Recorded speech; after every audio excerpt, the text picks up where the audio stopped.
Mais ce qui déséquilibre le plus cette entrée dans le métier, c'est quand même le contenu du concours. Le contenu du concours, c'est un concours très académique, c'est-à-dire basé sur les disciplines d'enseignement. Et au fond, on pourrait dire que c'est normal, un professeur, ça doit connaître ce qu'il enseigne. Un professeur de français doit connaître le français, un professeur de mathématiques doit connaître les mathématiques. Donc il est normal de les recruter sur ces compétences-là. Et pour les professeurs de lycée et collège, c'est clairement affirmé, c'est la priorité. Et le modèle du CAPES, d'ailleurs, ça a toujours été l'agrégation. Le CAPES, c'est une sorte de petite agrégation. Et les épreuves du CAPES ont longtemps été calquées sur celles de l'agrégation. Un petit peu moins depuis 2013, mais pendant très longtemps, en tout cas, historiquement, l'héritage du CAPES, c'est cela. Il n'y a jamais eu d'évolution très, très forte et brutale du CAPES qui a toujours pris modèle sur l'agrégation. Alors, c'est moins vrai pour les professeurs des écoles, parce que là, les épreuves sont davantage tournées vers l'enseignement.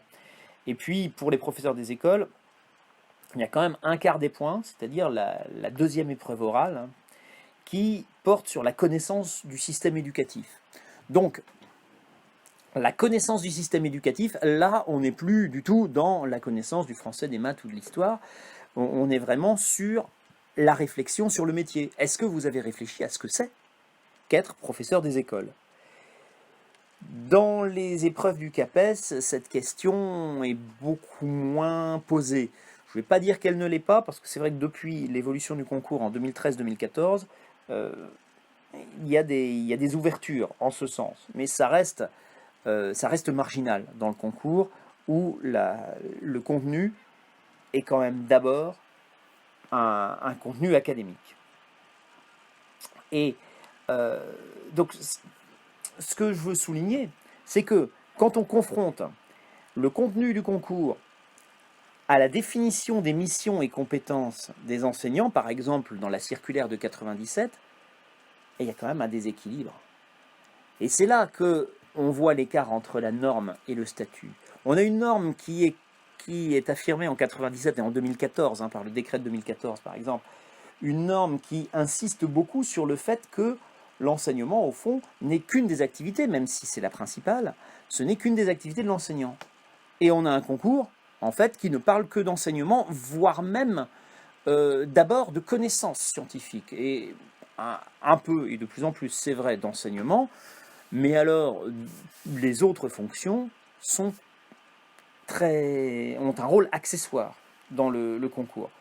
Et en fait, le concours semble être beaucoup mieux adapté au décret de 1950 qu'à celui de 2014. Soit dit en passant, le décret de 1950, c'était aussi celui qui mettait en place le CAPES. Donc, il définissait les obligations de service des enseignants et il définissait le concours, ce qui est assez logique. Deuxième problème qui fait que la formation pédagogique est un peu marginale parce qu'au fond, elle n'est pas évaluée directement dans le concours, c'est le problème du stage en responsabilité. Alors là, je voudrais parler plutôt de la partie M2. Comprendre comment on y accède à ce stage en responsabilité. D'abord, on passe le concours. Et le concours, qu'est-ce que c'est ? Le concours, c'est un rituel d'initiation. Si je parle de rituel d'initiation, c'est parce que je me réfère là à ce que ont montré les anthropologues. Un rituel d'initiation, c'est quelque chose que l'on vit pour passer de l'adolescence à l'âge adulte. C'est un moment d'effort, un moment de sacrifice, un cap à franchir, et après, plus rien n'est pareil. On vit une mue. Une mue, comme, vous savez, l'animal qui perd sa peau et qui en prend une autre. Cette mue, par exemple, elle est concrétisée par le fait qu'après le concours, on a des responsabilités et on a un salaire, ce qui n'est pas le cas avant. Et au fond, le résultat de cela, c'est que la deuxième année est moins perçue comme une année de formation que comme une première année de vie professionnelle. Et la façon dont le concours est organisé, avec ce système de stage en responsabilité, ça fait que le concours, c'est vraiment une rupture majeure. La rupture majeure dans l'initiation professionnelle d'un enseignant, c'est le concours, c'est pas la validation en fin de deuxième année. Et le concours, c'est donc cette épreuve forte, épreuve qui a une part d'exaltation aussi, moment intense, d'investissement fort, qui fait que, et même moment difficile, hein, qui fait que, après, plus rien n'est comme avant. Le stage, lui, qui arrive après le concours, renforce ce rôle de rite d'initiation du concours, parce que justement, la vie qu'on a quand on est stagiaire n'est plus du tout la même, donc en M2 n'est plus du tout la même que celle qu'on avait en M1. Le stage, c'est un moment de commencement, c'est un moment de découverte. Et puis, c'est un moment où on réalise ce qu'on a longtemps attendu, ce pourquoi on a fait des sacrifices. Voilà, on a fait beaucoup d'efforts pour en arriver là, et ça y est, on touche au but. C'est un peu un moment d'exaltation, c'est un moment où on a un sentiment de liberté, et puis aussi parce qu'on a des responsabilités, parce qu'on a un salaire. C'est un moment de maturité où on connaît une mue professionnelle, mais en même temps, ce stage en responsabilité, c'est un moment d'inquiétude, c'est un moment d'angoisse. Et en fait, les sociologues ont comparé, quand ils étudient le parcours des jeunes enseignants, ils ont comparé le stage en responsabilité avec l'adolescence. Et on parle d'adolescence professionnelle. Qu'est-ce que c'est que l'adolescence, au fond? L'adolescence, c'est un moment où on veut s'émanciper, parce qu'on estime qu'on a la capacité de vivre comme un adulte. Donc on veut se libérer de ses parents. Mais en même temps, c'est un moment où on est très angoissé, parce qu'on sait bien qu'on n'est pas capable de se débrouiller tout seul, même si on le souhaite, et même si on le revendique. Et c'est un moment où on a un énorme besoin de soutien.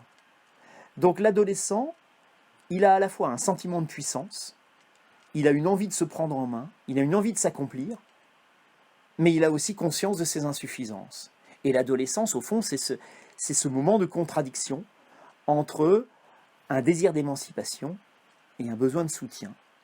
C'est un moment contradictoire où on est à la fois demandeur de soutien et de liberté. Or, si vous recevez du soutien, vous n'êtes pas très libre, ou si vous êtes libre, vous n'aurez pas de soutien. Voilà.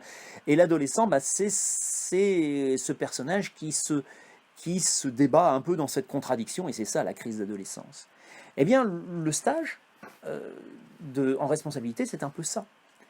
C'est un moment où on veut voler enfin de ses propres ailes et faire ce métier pour lequel on a fait tant d'efforts. Et d'ailleurs, on en est digne, puisqu'on vient de passer le rite d'initiation qu'est le concours. Donc, on veut le faire, on veut le vivre, et on ne veut pas être encadré, être surveillé de près. On est un adulte maintenant, on est un professionnel, mais en même temps, on est angoissé, on est inquiet parce qu'on découvre un monde nouveau, des difficultés, des choses qu'on ne connaît pas. Et donc, le stagiaire vit dans cette contradiction, se plaignant de ne pas être assez aidé et se plaignant en même temps d'être infantilisé. Ah oui, mais oui, si on est aidé, on est forcément un petit peu infantilisé. Si on veut être considéré comme un adulte, il faut peut-être accepter d'être moins aidé. Oui, mais le stagiaire est un peu cet adolescent qui se débat lui aussi dans ses contradictions entre une demande de soutien et une demande de responsabilité. Et justement, le stage en responsabilité accroît cet effet. Pourquoi j'en parle à ce point? Parce que c'est une situation qui rend en fait peu réceptif à la formation.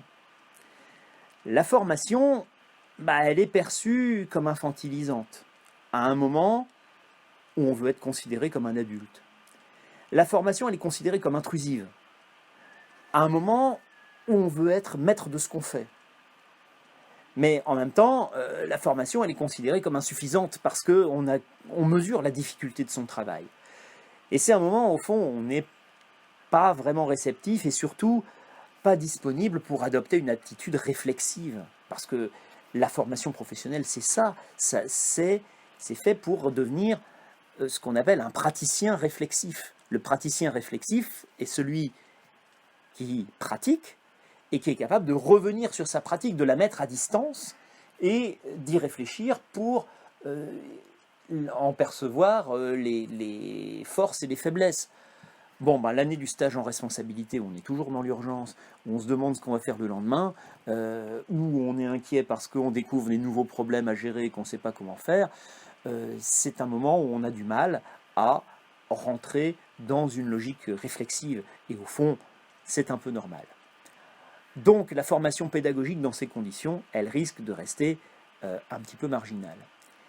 Et l'un des problèmes, c'est qu'en fait, depuis la refondation de 2013, donc la mise en place des SP, et puis on requalifie en INSP après la loi sur l'école de la confiance, donc depuis la loi de refondation, en tout cas de 2013, le concours des professeurs des écoles a été aligné sur le modèle du concours de professeurs de lycée et collège. Et alors, il y a un vrai contact là avec la formation pédagogique avant le concours quand même, pour les professeurs des écoles, beaucoup plus que pour les professeurs de lycée et collège, mais on a mis en place un stage en responsabilité qui ressemble beaucoup à celui des professeurs de lycée et collège. Donc cette logique du stage en responsabilité qui n'existait avant 2013 que pour les professeurs de lycée et collège, et bien maintenant ça s'est généralisé. Donc voilà, c'est un moment où on n'a pas la sérénité pour cette prise de recul. Donc, question, est-ce que tout ça va évoluer avec le déplacement du concours à partir de 2022? Bon, à voir, à réfléchir. En tout cas, que ce soit le contenu du concours, que ce soit la faiblesse des enjeux et la faiblesse de l'efficacité de la formation pédagogique, pour toutes les raisons qu'on a vues, eh bien tout ça, ça confirme un déséquilibre entre les missions et les compétences des enseignants. Déséquilibre entre les missions, c'est-à-dire la norme, ce que l'enseignant doit faire. Les missions de l'enseignant, voilà l'idéal qu'on défend. Donc déséquilibre entre les missions, la norme, et les compétences des enseignants. Les compétences, c'est ce qu'il sait faire.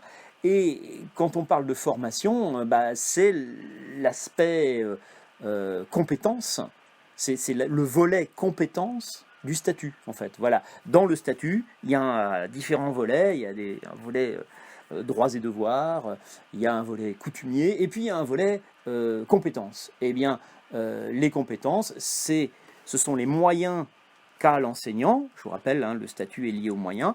Eh bien, ces moyens qui sont offerts par la formation, ce sont les compétences. Et les compétences des enseignants sont en décalage avec les missions qu'on leur donne dans une école massifiée. S'ajoute à cela une autre difficulté, c'est la force de la définition traditionnelle du métier enseignant. Alors, encore une fois, on va parler de la norme et montrer à quel point il est difficile pour la nouvelle norme de s'imposer. On est toujours sur cette idée, voilà, la norme change, oui, mais comment faire pour que cette nouvelle norme s'impose? Et si la norme a du mal à s'imposer, c'est parce qu'il y a un écart entre la norme et le statut. Je reviens toujours sur cette idée-là. Alors voyons le statut, justement, on reprend cette idée des trois déterminants, l'écart entre la norme et le statut. On a parlé du décret de 2014, de la circulaire de 97, très bien.